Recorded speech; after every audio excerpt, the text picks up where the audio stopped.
a vote, Warden Johnson. So this went on and on and on. May Capone, living in Miami Beach, came out here every single month to visit her husband. She made special arrangements with the warden by coming the last and first day of a month. She can come 2 days in a row. Fascinating.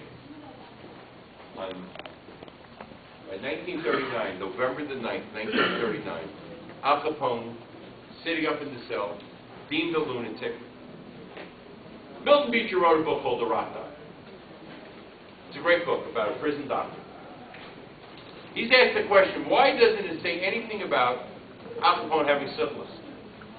Milton Beecher said he put down that Al Capone suffered from mental disorder because it was Al Capone.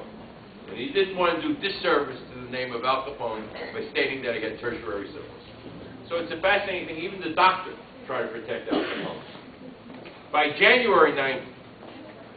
November 9th, pardon me, Al Capone is deemed too crazy to remain on Alcatraz. Chicago is contacted. Al Capone's time is up here. We're going to send him back to Chicago to serve that last year. Al Capone is told he's not coming back to Chicago. The government wouldn't release him. They sent him to Long Beach, California, Terminal Island. When he gets down there to serve a year, he's given a mental test. He's deemed to be a lunatic, a moron of third-grade intelligence. He's totally out of it. How out of it was he? Well, the boys from Chicago come to visit Al Capone. This visiting was a little different. We weren't on Alcatraz. He and the boys have a little conversation. Al Capone is gives a message to a boy that he wants personally delivered to his old business partner, Edward O'Hare. He wants to thank Edward O'Hare for going to the government. So the boys, on behalf of Al Capone, go to visit Edward O'Hare. They air-conditioned his car.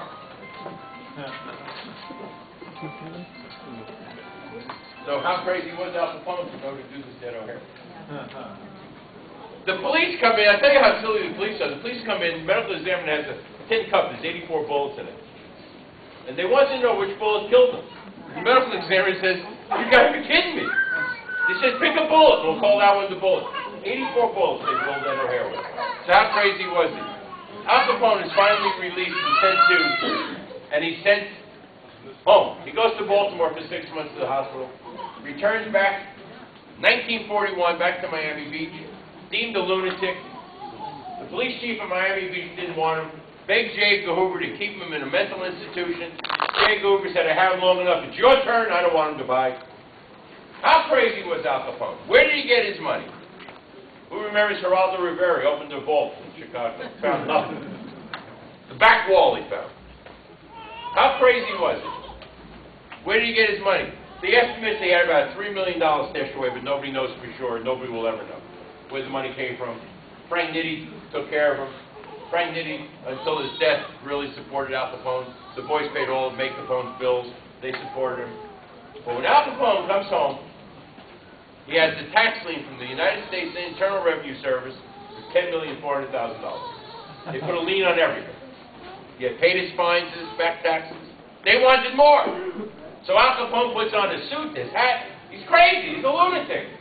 He goes to the Internal Revenue Service office on Flagler Street, Miami, Florida. The lunatic walks out with a big smile. He settled his income tax claims. Gave him cash. Paid it off in cash.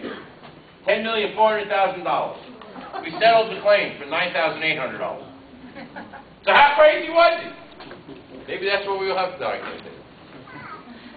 $10 million claim for $9,800. He settled it. So was he crazy?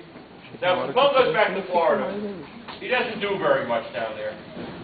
He comes in and out of, sanity, lives with his wife, may stay with him until the very end. Al Capone's favorite activity was having his son, Albert Francis. He called him Sonny. They would drive around in the family Cadillac. By the way, Al Capone's 1928 armor-clad Cadillac was auctioned off in February for $363,000.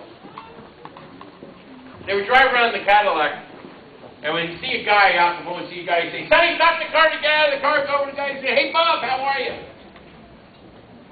Hey, Bob, you know who I am? Looks at him and said, Al Capone? Yeah, that's right, Buff.